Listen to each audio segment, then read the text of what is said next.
So I'm a board certified psychiatrist, and it's my mission to help PMHNPs practice psychiatry with confidence. And so in this video, we're going to be covering the history of antipsychotics and how they were built. So have you ever wondered why there's so many antipsychotics? Zyprexa, Seroquel, Risperdal, Haldol, Prolixin, Thorazine, Abilify, Latuda. What's the reason that there's so many, and why are they all so similar? The truth is that these antipsychotics developed in a sequential order, and each one was trying to solve the problems of the ones before it. And so, if you understand this, then you'll understand the unique aspects of each antipsychotic, why they exist. And so, this will help you to use it effectively with patients. So, let's get into it. What you have to understand, so think of before pre-antipsychotic, pre like 1950s. Anyone who has psychosis severe enough to be hospitalized, schizophrenia, a severe manic bipolar episode, they were just institutionalized. They were restrained. They received lobotomies. There was no treatments, especially for the people who had the chronic conditions, chronic schizophrenia. They were just put in a hospital building and just hoped for the best. And then there was some anesthesia research that was being done, and there was a medication that they were trying, and they found that this medication was sedating. But what they also found with this medication was that in the patients that they tried it who had psychotic symptoms, those psychotic symptoms got better. So they were like, huh, there's more to this. And so they started developing, and eventually in 1952, this is when chlorpromazine came out, or Thor.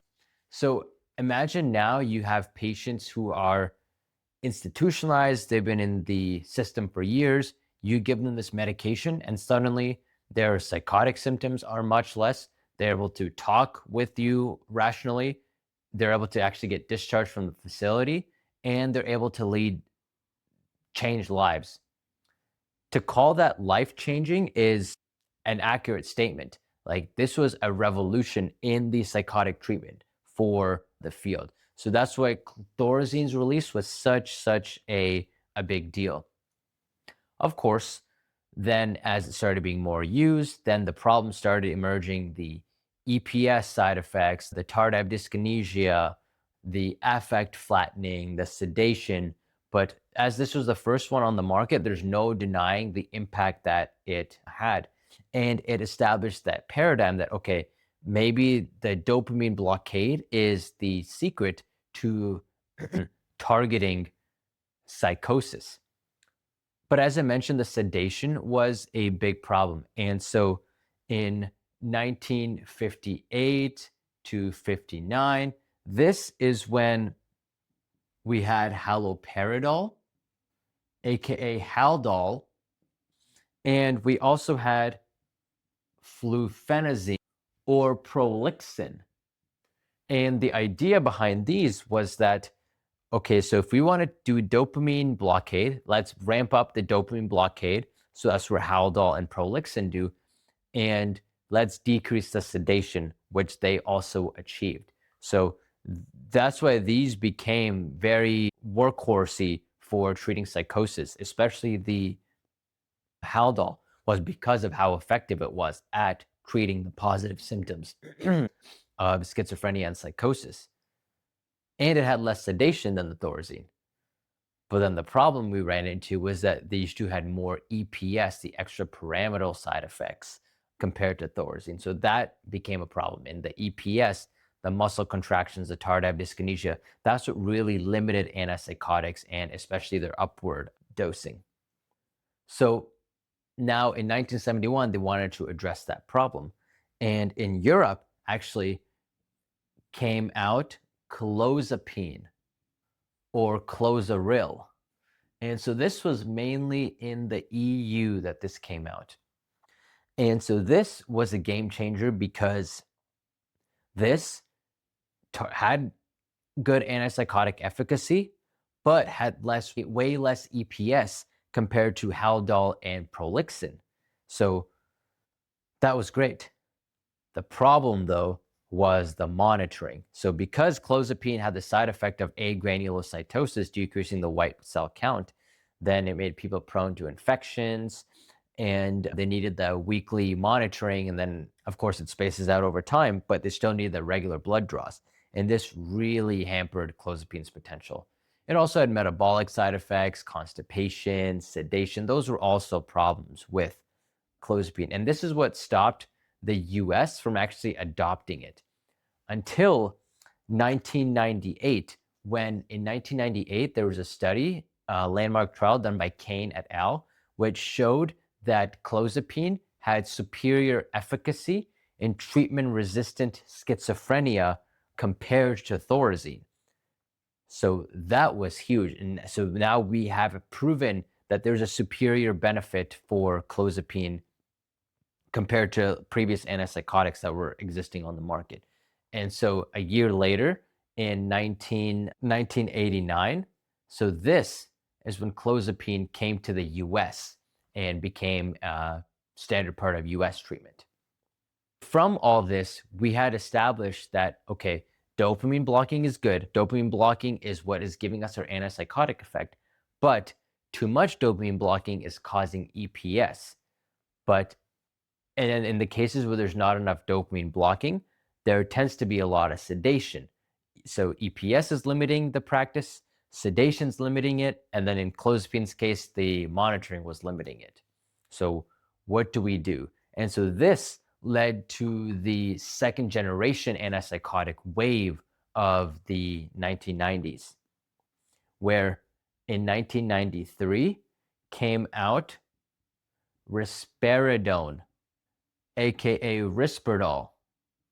And so this was a big move in the antipsychotic field because it had the dopamine blockade, but not as strong as Haldol. So it still had strong antipsychotic efficacy, but not the same level of EPS symptoms as Haldol. It still did, however.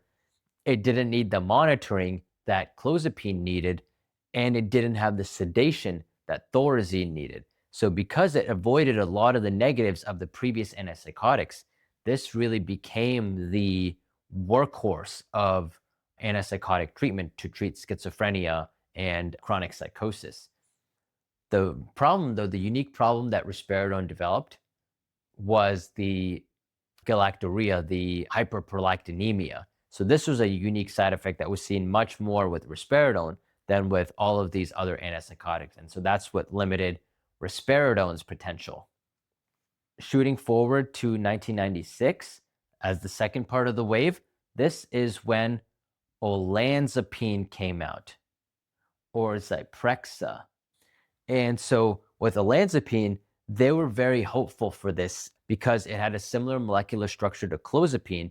And so if clozapine had its demonstrated efficacy in treatment-resistant schizophrenia, then then hopefully olanzapine will too. And it was relatively successful. Olanzapine was a strong antipsychotic. It had good dopamine blockade. It had good efficacy for psychosis blocking. It didn't need the monitoring that clozapine needed. It had much less EPS than something like Haldol and the other FGAs. And overall, it was effective and another workhorse antipsychotic for many clinicians. The problem that emerged with olanzapine was the metabolic side effects, much more so than risperidone and a little bit more so than clozapine, and definitely more so than all of the other antipsychotics. And so people were just ballooning up, the weight gain, the diabetes. And so that was what really limited olanzapine's potential. And so just a year later came out quetiapine or Seroquel. And so with quetiapine, what they observed was it had much less EPS than anything else on this list. So that was a huge plus for it, especially compared to Haldol. Even Risperdal and Zyprexa still had some EPS. So quetiapine had much less of that EPS. And it came with some mood benefits too. So people were getting benefits in mood stabilization, depression treatment. because it's not just dopamine blockade, it also has serotonergic activity that it incorporates too. But then the problem with Seroquel was its sedation. So it is very sedating, and especially when it came to the higher doses, which was a problem because it wasn't as potent of dopamine blockade. It needed the higher doses to reach antipsychotic efficacy. But then that higher dosing was limited by the amount of sedation that it caused. And that was where the difficulty of Seroquel lay. And it had a lot of metabolic side effects too, nearly as much as Zyprexa too. So that further limited its development.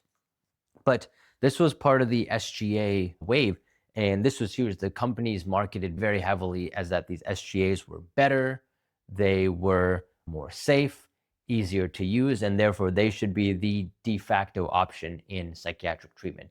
And that's where we have gone to. Like the SGAs, the second gen antipsychotics, are by far the most prescribed out of all the other antipsychotics. And so now, as we get into the 2000s, they started thinking that, okay, we've explored this dopamine blocking angle quite a bit. Maybe it's not the answer, or maybe it's not the complete picture. And this is what led to the creation of third gen antipsychotics. And this first began in 2002 with Abilify or aripiprazole. Abilify. And so with Abilify, what made this one unique is that it's not a dopamine blocker, it's a dopamine partial agonist, meaning that it basically it interacts with the receptor with one hand in and one hand out, and rather than just fully blocking it, it helps modulate its activity based on the amount of dopamine activity that's going on. So if there's too much dopamine, it will lower it. If there's too little dopamine, it will raise it. Basically, it's more of a regulator. I like to think of it as a bouncer at a nightclub where the bouncer can regulate the amount of people coming in and out of the nightclub. I also visualize it as if you were standing by a door, you have one foot in the door and then one foot out the door, and you can open and close the door as much as you need to instead of just fully having that door being slammed shut. And so with this, with the advantage of Abilify was that the dopamine partial agonism actually worked. So this had good antipsychotic efficacy. It also had good mood stabilization efficacy as well, good mood benefits. So that was nice to see. It also wasn't sedating. So the big problem with most of these was that they were too sedating.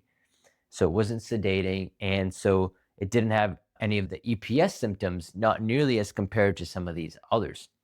But the unique thing that Abilify emerged with in the effort to avoid the sedation was now it's too activating, and it can cause akathisia, restlessness. And that's the main unique complaint with Abilify that wasn't really seen with the other antipsychotics. And that's the main problem that emerged with that. Since this, of course, more antipsychotics have been released, but this is the foundational history of the antipsychotic. These are the basis and these are the foundations. And so to understand the newer antipsychotics, which I'll do a separate video on, you have to understand the older antipsychotics and where they came from. And if you understand this historical development and you understand the unique case uses for each antipsychotic, this will help you to prescribe the right antipsychotic for the right patient. So I hope that this has been helpful. If you want to learn how to utilize these in clinical practice and with real life cases, and you want help with your real life cases, best place to do that is in our PMHNP Academy, where you get to ask me questions directly about your cases, as well as all of our other students. So you can definitely check that out. Otherwise, at the end of this video, there's going to be another video link. So check that out, and I'll see you there.